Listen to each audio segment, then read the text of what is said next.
Finally दोस्तों हिमाचल प्रदेश जल शक्ति विभाग की तरफ से एक डिवीज़न का रिज़ल्ट यहाँ पर घोषित किया गया है, जो कि इन्फॉर्मेशन आज की वीडियो में हम आप लोगों को बताएंगे। ठीक है, तो आप लोगों को पता ही कि ऑफिशियल वेबसाइट भले ही आईपीएच की बनी हो, लेकिन यहाँ पर जो रिक्रूटमेंट वाला सेक्शन है वहाँ पर ज़्यादातर नोटिफिकेशंस जो है वो अपडेट ही नहीं की जाती। ठीक है, तो इसलिए हमारी वीडियोज़ ही आप लोगों को देखनी पड़ती हैं, क्योंकि अलग अलग फॉर्मेट्स के ज़रिए जो है इंफॉर्मेशन हम आप लोगों तक पहुँचाते हैं।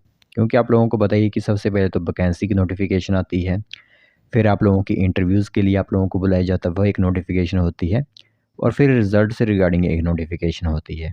लेकिन जो वेबसाइट है वहाँ पर इतनी नोटिफिकेशंस अपडेट नहीं की जाती। कुछ एक डिविजन्स की यहाँ पर जो है वो रिक्रूटमेंट आउट की जाती है, उनकी ही नोटिफिकेशन जो है वो ऑफिशियल वेबसाइट पर देखने को मिलती है। तो चलिए आज की वीडियो में जिस डिवीज़न के रिज़ल्ट घोषित किए गए हैं उनके आप लोगों को नाम के साथ साथ कौन सी कैटेगरी के लिए वैकेंसी आवेदन की थी, और साथ ही साथ जो एड्रेस रहेगा उनका, उसकी जानकारी यहाँ पर आप लोगों को अपडेट करवाते हैं। तो चलिए फिर बिना वजह ज़ाय किए जो भी इंफॉर्मेशन है आज हमारे पास, वह हम आप लोगों को बताते हैं। तो दोस्तों देख सकते हो आप लोगों को नोटिस यहाँ पर जल शक्ति विभाग की तरफ से दिख रहा होगा।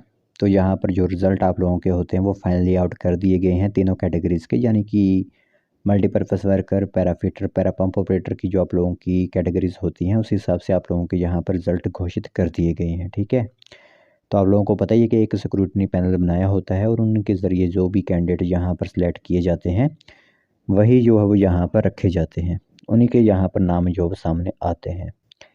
तो सबसे पहले हम आप लोगों को बता देते हैं कि डिवीज़न कौन सा रहेगा। तो हमारा एग्जीक्यूटिव इंजीनियर जल शक्ति डिवीज़न बड़सर। ठीक है, तो बड़सर के जो भी कैंडिडेट थे उनके रिज़ल्ट घोषित कर दिए गए हैं। सबसे पहले हम बात करें जो मल्टीपर्पज़ वर्कर हमारे अनरिजर्व्ड कैटेगरी से 14 पोस्टें थी, वो कैंडिडेट यहाँ पर सेलेक्ट किए गए हैं। अपने अपने नाम खुद देख लीजिए, क्योंकि एक एक नाम जो वो हम यहाँ पर पुकार नहीं सकते। ठीक है, तो देख सकते हो यहाँ पर कि ओंकार जो पहले कैंडिडेट सेट हुए हैं, नितिन ठाकुर, रजत, मुकेश, हैप्पी, पंकज, ये सभी कैंडिडेट यहाँ पर 14 कैंडिडेट्स जो थे वो सेलेक्ट किए गए हैं। हमीरपुर डिवीज़न के अंदर आता है, डिस्ट्रिक्ट हमीरपुर के अंदर। मल्टीपर्पज़ वर्कर एससी कैटेगरी की 4 पोस्टें थी, 4 कैंडिडेट सेलेक्ट किए गए हैं। ओबीसी की 3 पोस्टें, 3 कैंडिडेट सेलेक्ट हुए हैं। और ईडब्ल्यूएस कैटेगरीज़ की भी 3 पोस्टें थी, 3 कैटेगरीज़ के यहाँ पर कैंडिडेट सेलेक्ट कर लिए गए हैं। एसटी की एक ही पोस्ट थी और एक ही कैंडिडेट यहाँ पर सेलेक्ट किया गया है।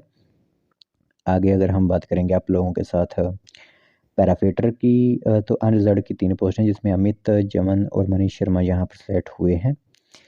एससी की 1 पोस्ट थी, प्रवीण कुमार सेलेक्ट किए गए हैं। और पैरा पंप ऑपरेटर में जो आप लोगों के 6 पोस्टें थी अनरिजर्व्ड कैटेगरीज में, पंकज, विशाल, अभिषेक, विकास, नितिन कुमार और साहिल शर्मा यहाँ पर सेलेक्ट जो वो किए गए हैं।